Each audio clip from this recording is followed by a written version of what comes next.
금년도 우리 교회 우리 총회의 표어는 복음의 사람 예배자로 살게 하소서입니다. 참고로 지난해 2022년도 우리 총회 표어는 복음으로 교회를 새롭게 세상을 이롭게 였습니다. 우리가 복음을 가지고 교회가 새로워지고 먼저 그 다음에 세상에 빛이 되고 소금이 되는 유익을 주는 삶을 살자. 한국 교회는 그동안 예배를 통해서 영적인 풍성함을 누려왔습니다. 우리 한국 교회는 그야말로 열심히 모여서 예배드리고 열심히 기도하고 열심히 봉사하고 정말 열심히 했어요. 그래서 세계 교회가 깜짝 놀라는 그런 놀라운 일들을 많이 행했습니다. 세계가 놀란 것 중에 하나가 우리 한국을 보면서 놀란 게 뭐 여러 가지 있어요. 그 중에 경제 성장도 있고요. 요즘에는 K-팝 때문에 세계가 놀라고 또 최근에 와서는 한국 음식들을 세계가 이 한국 음식에 막 열광을 해요. 그렇게 놀라운 일을 우리 한국이 많이 행하고 있는데 그 중에 하나가 교회가 성장했다는 거예요. 짧은 기간 동안에 기독교가 우리 기독교의 역사가 길지 않은데 놀랍게 성장을 했어요. 그래서 세계의 100대 교회 중에 10개 정도가 한국에 있어요. 그렇게 교회가 성장하고 신앙이 성장하고 이랬는데 교회가 점점점 대형화되고 조직화되면서 그러면서 복음이 동력을 잃어버렸어요. 복음의 힘을 잃어버리고 그리고 점점 맛을 잃어가는 교회가 되기 시작했습니다. 어느새 교회는 만몬의 신에게 사로잡혀서 지배당하게 되고 그래서 교회 안에도 막 돈이 최고인 이런 시대가 돼버리고 말았어요. 60년대, 70년대, 80년대 복음의 불꽃이 활활 타오르고 그렇게 됐는데 점점 국민소득이 늘어가고 국민소득이 2만 불이 넘어가면서부터 사람들이 신앙도 중요하지만 우리 인생을 즐기며 사는 것도 중요하다 이러면서 레저 활동을 즐기기 시작했고 예배를 사모하는 불길이 꺼지고 신앙의 간절함이 사라졌어요. 그래서 유럽의 전통 있는 큰 교회들이 그 큰 건물, 아름다운 건물을 자랑하는데 그 안에 모이는 성도가 없어서 그래가지고 성지순례 오는 사람들이 성지순례 하면서 내는 입장료로 겨우겨우 운영이 되고 유지되고 뭐 미국에 있는 교회들이 그 좋은 건물들을 클럽에 팔아서 클럽에 술집이 되고 춤추는 곳이 되고 이랬다 이런 말들이 이제 우리나라에도 서서히 현실화되는 징조들이 보이고 있습니다. 우리나라에도 큰 교회들이 그냥 막 교회를 크게 어마어마하게 짓고 이렇게 해서 운영한다고 하다가 유지하기가 힘드니까 쩔쩔매다가 결국 경매에 붙여진 교회들이 수십 개가 돼요. 우리 교단에만 해도 10여 개가 된다고 그렇게 제가 들었어요. 이렇게 돈의 지배를 당하고 복음의 힘을 잃어버린 교회들 이게 왜 그럴까? 돈 잘 벌고 부자 되는 것이 하나님의 축복이다. 이렇게 착각한 성도들, 이렇게 착각하도록 가르친 목회자들, 물질 만능주의에 빠져서 있는 이런 모습 때문에 그래요. 노회에 가면 큰 교회 목사님들은 막 힘을 주고 그리고 작은 교회 목사님들은 힘을 못 써요. 그런 모습들이 교회 안에서 이렇게 보여지는 것이 성도들에게 퍼지고 그것이 신앙보다 위에 서게 되니까 점점점 이런 모습이 되어버렸단 말이죠. 교회의 본질을 되찾아야 돼요. 우리 한국을 보면서 세계가 놀란 것 중에 하나가 경제 성장입니다. 일제 강점기 동안에 36년 동안 우리는 일본에게 많은 거 수탈당했어요. 그래서 정말 깡통만 남았어요. 그리고 해방을 맞았는데 해방 맞아서 그리고 그 짧은 기간 동안에 계속 이 이념 전쟁을 했어요. 그러다가 6.25 전쟁이 터졌고요. 5년 만에 터진 6.25 전쟁 3년간 계속되는 동안 그나마 남아있던 깡통마저 다 찌그러지는 이런 정말 거지 같은 나라가 됐어요. 근데 우리 국민들은 절망에 빠지지 않고 열심히 일어나 일했습니다. 할 수 있는 일은 다 했고요. 외국에 원조도 해달라고 도움도 요청하고 외국에 나가서 땀 흘리고 피 흘리면서 그렇게 일하고 또 많은 선교사들이 우리를 지원해주고 이렇게 하면서 점점점 성장해서 어느덧 우리는 세계 10위 안에 드는 경제 대국이 됐어요. 사회가 이렇게 물질적으로 풍요해지다 보니까 이 물질의 풍요함이 교회로 밀려와서 교회도 같이 이렇게 돼버렸단 말이죠. 여러분, 2019년 12월 27일 날 중국 보건당국이 새로운 코로나 바이러스 감염 가능성이 있다 이런 소식을 처음 전합니다. 그리고 그 해의 마지막 날인 12월 31일 세계보건기구 WTO에서 중국 우한에서 정체불명의 폐렴이 발생했다 이런 보고가 정식으로 발표됩니다. 2020년 해가 바뀌고 1월 20일 우리나라의 첫 우한 폐렴 환자가 발생이 됐어요. 그리고 그 우한 폐렴은 곧 이름이 코비드-19 또는 코로나19라는 이름으로 불려지면서 점점 우리 땅에서 번성하기 시작을 합니다. 1월 23일 대통령이 심각 단계로 전환을 하면서 모든 공동적인 모임을 중지해라 이렇게 행정명령을 내려요. 그래서 교회가 문을 닫게 됐습니다. 팬데믹, 재택근무, 온라인 수업, 마스크 품절, 음악 병동, PCR 검사, 선별 검사소, 신속 항원 검사, 사적 모임 제한, 사회적 거리두기 이런 평소 들어보지 못했던 말들을 수없이 들으면서 3년을 지냈어요. 우리나라에 신종 바이러스가 발생되고 나서 우리는 경험하지 못한 그런 이상한 일들을 경험했습니다. 눈에 보이지 않는 그 작은 바이러스 때문에 정부가 행정명령으로 집합금지를 내렸고 교회는 강제로 예배를 중지할 수밖에 없었습니다. 뿐만 아니라 그 과정 속에서 교회는 코로나 전파의 주범이라는 오해를 받기도 했고요. 또 세상 사람들이 교회를 지탄하기 시작했어요. 교회는 한동안 모이지 못했고 예배를 드리지 못했습니다.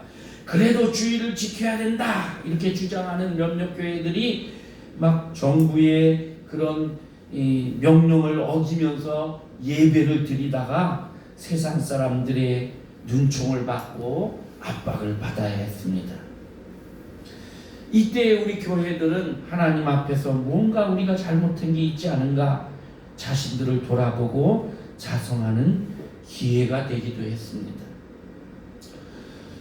어쨌든 예배가 중지되니까 큰 교회는 그래도 얼른 인터넷 예배로 전환을 해서 인터넷 예배를 드렸지만 대부분 작은 교회는 어떻게 해야 될지 몰라서 그냥 집에 가만히 계시라 이거밖에 할 수가 없었어요.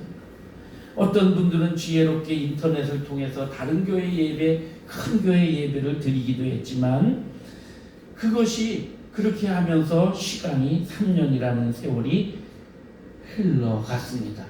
이제 그렇게 3년의 세월이 흐르는 동안에 성도들의 신앙은 점점점 보이지 않게 약화됐어요. 위드 코로나 시대라고 해서 이제 일상의 삶이 조금씩 회복되고 있지만 우리 성도들의 신앙은 아직 회복되지 못했습니다. 어느새 인터넷 예배가 편해졌어요. 그래서 교회에 꼭 교회 뭐 나가야 되나? 어디서든 내가 인터넷으로 예배 드리면 되지. 그래서 그냥 집에서 편하게 또는 어디 여행을 가거나 어디 놀러 가서 그 시간에 잠깐 예배 드리고 이제 나는 내가 성도로서 할 일 끝났다. 이렇게 하는 성도들, 특히 젊은 세대들이 많아졌다는 거예요. 한국교회는 위드 코로나와 함께하는 그런 시대, 이걸 뛰어넘어서 이제는 비욘드 코로나를 뛰어넘는 시대를 살자, 이런 주장을 외치고 있어요. 그러면서 코로나 이후에 우리가 무엇을 해야 되나, 어떻게 해야 되냐, 이것을 연구했습니다. 특히 우리 교단에서 그걸 연구하고, 그러면서 우리가 제일 먼저 힘쓰고 회복해야 될 것이 무엇인가, 이걸 기도하면서 연구하고 고민해서 복음이 회복돼야 된다, 한국교회가. 그리고 예배가 회복돼야 된다, 이런 결론을 내렸어요. 그래서 복음의 사람, 예배자로 살게 하소서, 이런 주제를 정하게 되었습니다. 복음을 따라 사는 사람, 복음의 삶. 이 복음으로 사는 사람은 가장 먼저 하나님 앞에 예배자로 서야 된다는 거예요. 예배자로서의 삶을 살아야 된다, 그렇게 생각한 겁니다. 그래서 금년 한 해 우리 교단의 모든 교회, 모든 성도들이 이렇게 살자 하는 겁니다. 이 주제, 복음의 사람, 예배자로 살게 하소서, 이 주제에는 우리가 누구인가, 내가 누구인가 라는 존재론적 질문이 거기에 포함되어 있어요. 여러분, 우리가 누굽니까? 내가 누굽니까? 나는 그리스도인이에요. 나는 하나님의 자녀예요. 그리스도인 하나님의 자녀는 하나님이 이 세상을 창조하셨고 나를 창조하신 아버지이시고 예수님이 나의 삶의 주인이시라는 그런 고백을 하는 거예요. 예수님이 십자가에서 죽으신 그 구속을 아멘으로 받아들인 사람들이에요. 그리고 그 말씀을 삶 속에서 실천하고 예수님 닮기를 힘쓰는 사람들이에요. 또 예수님의 복음을 땅끝까지 전하려고 애쓰는 사명을 가진 사람들이에요. 한마디로 복음의 사람이에요. 복음의 사람은 하나님의 자녀가 되는 특권을 가집니다. 하나님을 아버지라고 부를 수 있고 하나님께 기도하고 하나님께 예배하는 특권이 있어요. 그래서 예배자인 거예요. 그래서 복음의 사람, 예배자로 살게 하소서, 이렇게 되는 거예요. 예배는 우리 성도들의 특권이자 또 의무요 축복입니다. 예배를 영어로 worship이라고 합니다. 최고의 가치를 하나님께 드린다는 의미예요. 예배를 통해 우리 피조물인 인간은 최고의 가치 있는 감사, 가치 있는 기도, 찬송, 예물, 봉사, 고백을 하나님께 드리는 거예요. 그리고 그분의 말씀을 듣고 깨달아서 우리 삶에서 실현하면서 사는 거예요. 이것이 최고의 예배인 겁니다.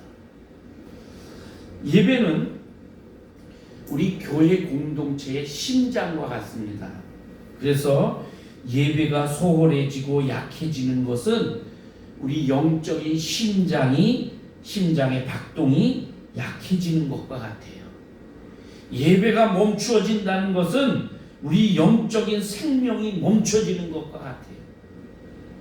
오랫동안 우리가 성전에 나와 예배드리지 않은 그런 성도들, 그런 사람들이 그래도 내 믿음은 변함없어, 나는 그래도 하나님 잘 믿고 있어, 이렇게 말할 수 있지만, 그러나 나도 모르는 사이에 영적 심장의 박동이 약해졌다는 거예요. 근데 나는 그것도 깨닫지 못하고 나 아직 믿음 좋아, 나 믿음으로 내 믿음 아직 살아있어, 이렇게 착각하며 살고 있다는 거죠. 나는 누구인가? 나는 그리스도인이다. 즉 복음의 사람이다. 복음의 사람은 복음을 따라 살 뿐 아니라 예배자로 산다. 이것이 우리 교단의 금년도 주제입니다. 예배자로 산다. 이게 무슨 의미냐? 예배를 잘 드리게 하소서, 또는 예배를 열심히 드리게 하소서, 열심히 예배하게 하소서, 이게 아니고 예배자로 살게 하소서. 이 말씀의 뜻을 좀 생각해 봐야 돼요. 자, 오늘 말씀 시편 50편 5절에 이르시되 나의 성도들을 내 앞에 모으라. 그들은 제사로 나와 언약한 이들이니라 하시도다. 나의 성도들을 내 앞에 모으라. 예배로 모이라는 거예요. 예배의 기본은 모이는 거예요. 성전에서 하나님의 자녀들이 같이 모여서 만나고, 그리고 한 아버지 하나님을 예배하는 거예요. 그리고 그 예배 가운데 받은 하나님의 약속을 믿고 세상에서 살아가는 거예요. 그래서 어떻게든 모이는 것, 이게 우선이에요. 한 공간에서 한 회중이 한 공동체로 모이는 이 공동체로 드리는 예배가 중요해요. 예수님은 말씀하셨어요. 두세 사람이 내 이름으로 모이는 그곳에 나도 함께 있다. 그래서 우리가 함께 모여서 예배할 때에, 그럴 때 하나님의 임재를 체험하게 되고 하나님의 능력이 나타나는 거예요. 우리 성도들 개인이 따로따로 있어도 함께 모이기를 힘써야 돼요. 코로나 시대에 이것이 약해졌어요. 이제는 이 함께하는 예배에, 이거에 우리가 회복하고 힘을 써야 돼요. 이들은 제사로 나와 언약한 이들이니라. 우리 성도들은 하나님과 제사로 언약을 맺은 자들, 즉 제사 예배에 대한 책임과 의무가 있는 자들이라는 거예요. 이 백성들이, 이 하나님의 백성들이 이 예배, 하나님께 드리는 제사를 소홀히 하고 형식적이 되고 외식적이 될 때에 점점 저들은 하나님을 외면하게 되고, 그래서 결국은 이방의 포로로 끌려가서 수치를 당하고 고통을 당하게 되었습니다. 제사에 모여서 하나님께 예배하는 것, 제사하는 것에 심혈을 기울이지 않았던 저들은 결국 껍데기만 남은 외형적인 제사를 드리다가, 그러다가 결국은 종교적 의식으로 전락해버리고 결국은 하나님이 버리게 되었다는 거예요. 성경을 읽어보면 주전 586년 이스라엘은 바벨론에 의해서 멸망을 당합니다. 그런데 에스겔 8장에 보면 이때의 성전의 모든 기능은 다 마비되고, 성전에 늘 24시간 하루 종일 피어 있어야 될 향단의 불은 꺼지고 하나님 앞에 온전한 제사가 드려지지 못했다고 그렇게 예언해요. 그러면서 그 당시 제사장들이 하나님 앞에 제사 드리지 않고 동쪽을 향해서 태양 신상에게 절하는 가증한 짓을 행하였도다. 그러면서 에스겔이 이런 제사장들, 이런 이스라엘 백성을 책망하면서 하나님의 심판을 예언하는 거예요. 하나님께 예배해야 하는 사람들이 하나님을 예배하지 못할 때에 하나님의 심판이 임한다. 그래서 오늘 시편에서는 모여라, 모여서 함께 예배하라 이렇게 말씀하는 거예요. 6절 우리가 읽진 않았지만 6절로 넘어가 보면 하늘이 그의 공의를 선포하리니 하나님은 그의 심판장이심이로다. 하나님이 그 예배를 받으시면서 하나님의 공의를 실현하시고 심판하시는 분이시다. 그래서 하나님은 우리의 예배를 받으시는 분이고 그 예배를 받으시기 위해서 성도들을 불러 모으신다는 거예요. 우리가 제일 먼저 회복돼야 될 것 예배인데 그 중에 하나가 공동체 예배입니다. 우리는 주일 예배가 얼마나 소중한가를 알아야 돼요. 그리고 이 예배를 귀하게 여기고 예배에 출석하는 것에 힘써야 돼요. 우리 선배 신앙인들은 이 주일을 지키기 위해서 목숨도 걸었단 말이죠. 그 다음 또 하나 우리가 생각할 것은 이렇게 모여서 드리는 예배와 함께 흩어지는 예배, 삶으로 이어지는 예배입니다.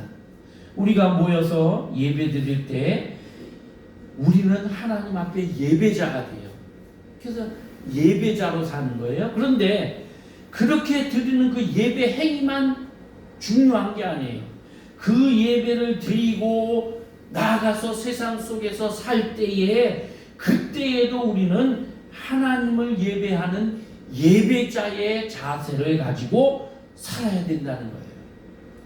하나님을 영화롭게 하고 하나님을 높이고 하나님께 예배하는 존재, 그런 존재로 세상에 나가 살아라. 이것이 신약에 있는 로마서 12장 말씀이에요.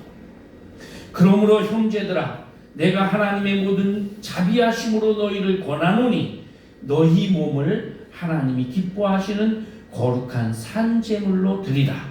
이는 너희가 드릴 영적 예배니라. 너희 몸을 하나님이 기뻐하시는 거룩한 산제물로 드려라. 여기 너희 몸이라는 것은 우리의 모든 인생, 인격, 우리의 모든 삶 전체를 말해요.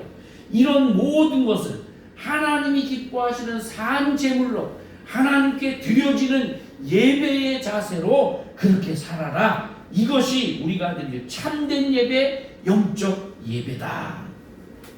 그러니까 우리가 함께 모여서 예배 드리는 거 이거 중요하죠. 그럼 예배 드리고 하나님 예배 마쳤습니다. 안녕히 계세요 하고 가서 세상에서 아무렇게나 살고 이렇게 하라는 게 아니고 세상 속에서도 우리가 직장 생활을 하든 뭐 사회 생활을 하든 가정 생활을 하든 학교에 있든 어디에 있든지 예배하는 자의 모습으로 살라는 거예요. 우리는 흩어져서도 하나님을 예배하는 자입니다. 흩어져서도 하나님께 영광을 돌리는 존재입니다. 그래서 사업을 하든 직장 생활을 하든 버스에 있든 택시에 있든 집에 있든 시장에 있든 어느 곳에서나 하나님을 기쁘게 하는 그런 예배자의 모습, 온 삶을 통해서 우리가 산 제물이 되는 그런 자세로 살아가야 한다는 것입니다. 2절에 보면 그러므로 형제들아 내가 하나님의 모든 자비하심으로 너희를 권하노니 너희는 이 세대를 본받지 말고 오직 마음을 새롭게 함으로 변화를 받아 하나님의 선하시고 기뻐하시고 온전하신 뜻이 무엇인지 분별하도록 하라. 이 세상을 본받지 말고, 즉 세상의 사고방식과 세상의 가치관 이런 것을 따라가지 말고 마음을 새롭게 해서 변화를 받고 하나님이 기뻐하시고 하나님의 선하신 뜻이 무엇인지, 하나님이 온전히 여기시는 뜻이 무엇인지 이걸 바르게 분별하고 판단해서 그 뜻대로 살려고 힘써라. 이것이 예배자의 모습이다 이거예요. 그래서 세상 사람들은 세상의 원리를 따라 살고 세상의 가치관을 따라 살지만 우리 그리스도인은 구별된 자로서 그렇게 살지 말고 하나님의 뜻을 생각하면서 판단하고 그리고 결단하고 결정하고 그렇게 살라는 것입니다. 제가 목회를 하면서 갈등을 했던 것이 하나 있습니다. 제가 잘 아는 목사님이 계신데 아주 좀 이름도 있으시고 이런 큰 목사님이에요. 어느 날 저에게 그런 말씀을 하셔요. 야, 목사가 착하고 바르게 사는 것도 중요하지만 그렇게 해서는 교회가 크질 못해. 목사는 설교 잘하고 목회 잘해서 교회를 크게 성장시키면 되는 거야. 너 의사를 생각해봐라. 의사가 병 잘 고치면 그거 되는 거야. 사람들이 병 고치러 병원 가지 그 의사가 뭐 술을 많이 먹어서 술주정뱅이다, 의사가 뭐 사는 게 막 개판이다 이런 거 안 봐. 그런 거 보고 병원 가냐? 의사가 어떻게 살든지 병만 잘 고치면 그 병은 잘 되고 환자가 낫는 거다. 목사도 목회 잘하고 교회를 경영 잘해서 교회를 키우면 그러면 많은 성도들이 몰려와 하나님 잘 믿게 되는 거다. 식당 주인도 그렇지 않냐? 식당 주인도 음식 잘 만들면 그 사람이 뭐 때로는 좀 나쁜 짓을 하고 또 때로는 조금 뭐 잘못 사는 것 같아도 음식 맛있으면 사람들이 그런 거 안 따지고 그 식당에 가지 않냐? 목사도 그래야 돼. 그 교회를 목회를 잘하고 교회를 설교를 잘하고 교회를 그래서 성장시키면 돼. 이렇게 얘기를 하시더라고요. 전 고민했어요. 그래서 정말 그런가? 목사가 가끔 막 성도들 앞에서 뻥도 치고 막 다그치고 막 협박성 설교도 하고 막 그래서 교회를 막 어떻게든지 키우기만 하고 그렇게 하면 그래서 교회가 정말 막 커가지고 교회가 막 몇천 명이 되면 그게 교회 목회가 성공한 것인가? 그렇게 성공하기 위해서 지역에 있는 높은 사람도 만나고 영향력 있는 사람도 만나고 막 그리고 하고 성도들에게 막 나를 과장되게 막 그러면서 내가 이런 사람이다 그러면 성도들이 야 우리 목사님이 이런 분이래 이러면서 막 그래가지고 그 소문 듣고 막 사람들이 몰려오고 이렇게 만들면 그게 성공한 목회인가? 그런 고민을 잠시 했던 적이 있어요. 제가 기도해보고 말씀도 보고 그러면서 또 신학교 다닐 때에 교회 성장학, 설교학, 목회 윤리학 이런 거 배운 적이 있거든요. 그런 거 다 이렇게 종합을 해보니까 그건 아닌 것 같아요. 물론 교회를 키우고 교회를 크게 만드는 거 이거 중요하지요. 그런데 그러기 전에 목사가 하나님 앞에서 바르게 살려고 애쓰는 거 그런 모습으로 하나님 앞에 서는 거 이게 더 중요하다 그런 생각이 드는 거예요. 외형적으로 교회가 커지고 많은 그래서 성도와 많은 재물을 가지고 영적으로 그렇게 되는 것이 현대 교회들이 그런 방향을 가지고 움직이고 있는데 그러다 보니까 점점 영적으로는 힘이 없어지잖아요. 물론 모든 교회가 다 그렇다는 건 아닙니다. 목사는 의사와 달라요. 식당 주인과 달라요. 식당 주인은 아무렇게나 살아도 음식만 잘 만들어 팔면 되고 의사는 아무렇게나 살아도 그래도 병만 잘 고치면 되지만 목사는 그러면 안 되지. 목사는 설교를 잘하기 전에 목회를 잘하기 전에 삶이 바르게 살아야지. 삶 전체가 하나님 앞에서 보시기에 부끄러움이 없도록 노력해야죠. 그렇게 살아도 부끄러운 게 많은데 그렇게 살아도 실수하고 그렇게 살아도 죄 짓는 것이 많은데 그런데 그것을 그래도 노력하면서 애쓰고 그렇게 살면 단 한 명을 놓고 목회를 하더라도 하나님 앞에 갔을 때 잘했다 충성된 영혼 이렇게 칭찬받지 않겠나. 제가 그런 결론을 얻었어요. 근데 이건 목사만 그런 게 아니에요. 교회의 모든 직분자 성가대든 교사든 찬양팀이든 모든 재직들 모든 직분자도 역시 마찬가지예요. 그래서 교회의 봉사나 직분은 아무나 해서도 안 되고 아무나 할 수가 없어요. 노래 잘한다고 악기 잘 다루고 그런다고 찬양팀하고 뭐 똑똑하다고 교사시키고, 그런데 삶이 바르지 못하면 그러면 안 되는 거죠. 삶을 바르게 살려고 애쓰고 노력하고 그래도 부족하지만 그렇게 하는 그 사람이 주님 앞에 나와서도 또 헌신하고 봉사하고 찬양하고 이렇게 하는 거죠. 아무렇게나 살다가 주님 앞에 나왔을 때만 경건한 척 찬양하고 아이들 가르치고 집사님 권사님 이렇게 하고, 이게 아니라는 거예요. 그래서 이 세상에서 사는 그 한 주간의 모든 삶을 다 모아서 하나님 앞에 온전하게 드리는 것, 이것이 예배잖아요. 그러면서도 하나님 앞에 나와 주여 저는 또 세상에서 부족한 자로 살았습니다. 그럼에도 함께 해주시고 도와주심을 감사합니다. 이렇게 하는 것이 예배자라는 거예요. 오늘 이 로마서 12장은 그걸 말하는 거예요. 너희는 세상의 것 본받으려고 하지 말고 오직 하나님이 기뻐하시고 온전하신 뜻이 무엇인지를 분별하면서 그렇게 살도록 노력해라. 예배자로 살아가는 데 있어 가장 중요한 게 뭐냐? 좋은 재물을 드리는 게 중요할까? 예배를 많이 드리는 게 중요할까? 아니면 예배의 그 재물의 종류, 또 부지런히 예배 드리는 거, 이런 게 중요한가? 그거보다 더 중요한 거, 우리의 마음이 하나님 앞에 온전하게 드려지는 것, 감사로 드려지는 것, 이것이 더 중요하다는 것.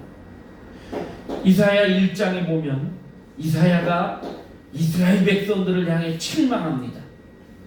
여호와께서 말씀하시되 너희의 무수한 재물이 내게 무엇이 유익하뇨? 나는 순양의 번제와 살찐 짐승의 기름에 배불렀고 나는 수송아지나 어린 양이나 순염소의 피를 기뻐하지 아니하노라. 너희가 내 앞에 보이러 오니 이것을 누가 너희에게 요구하였느냐? 내 마당만 밟을 뿐이니라. 하나님 앞에 뻔질나게 제사를 드린다고 이스라엘 백성들이 드렸는데 진정성이 없이 그저 형식적으로만 양을 드리고 소를 드리고 그렇게 드렸는데, 그거 난 지겹다. 하나님이 이사야를 통해 그렇게 말씀하셔요. 너희의 온전한 그런 마음이 없는 제사 나는 너희가 내 성전의 마당만 밟을 뿐이다. 말라기서에서도 그렇게 말해요. 누가 좀 말려다오, 이렇게까지 말라기 선지자는 말을 해요. 예배의 진정성이 있어야 돼. 감사하는 진정성.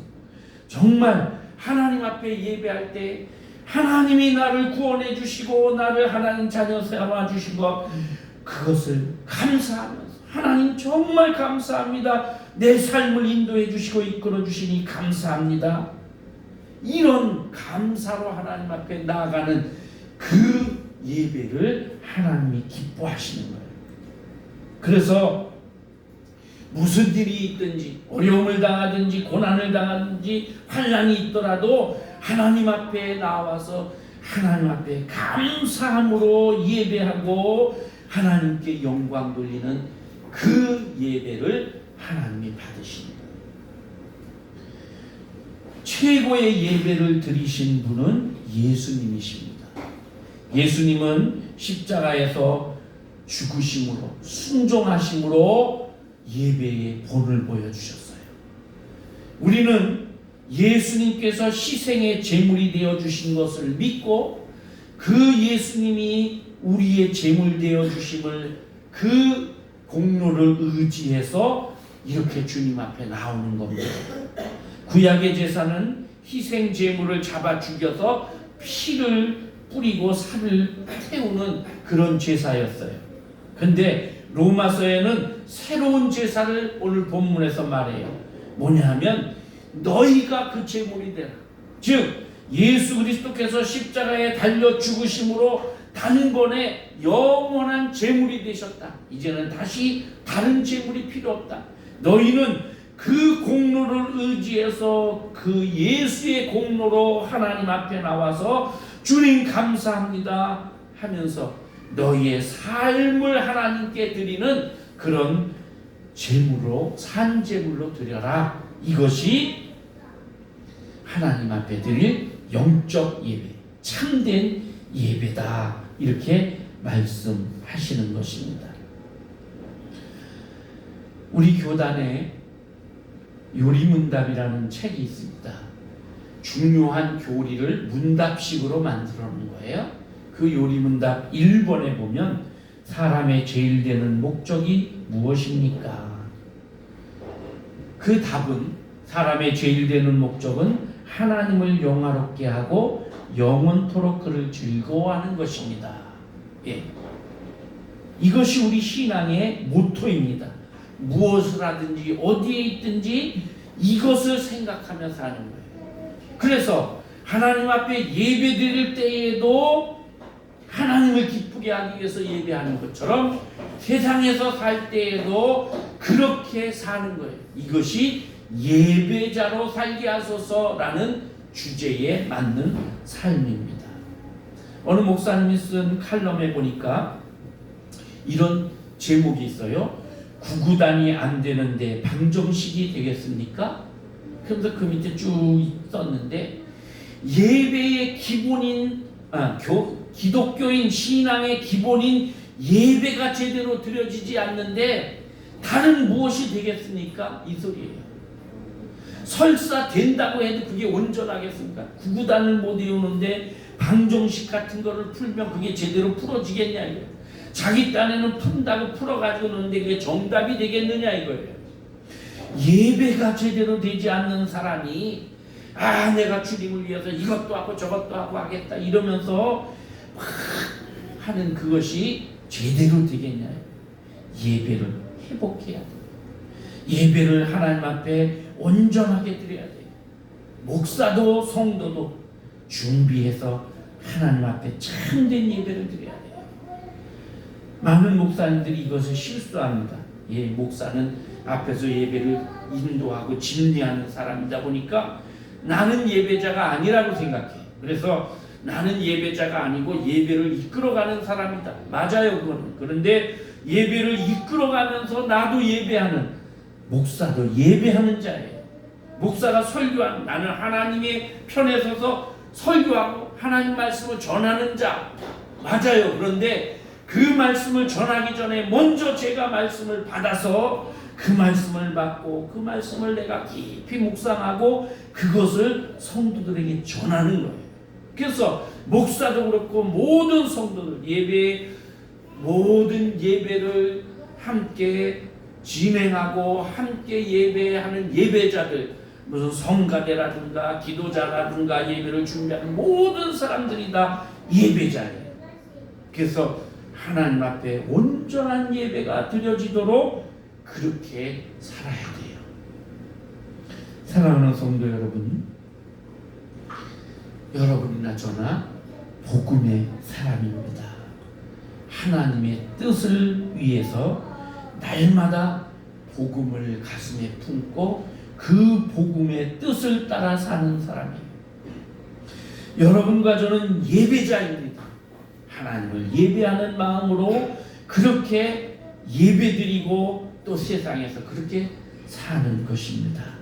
금년 한 해 여러분 모두가 더욱더 복음에 깊이 스며든 복음의 사람으로 살아가시기를 바랍니다.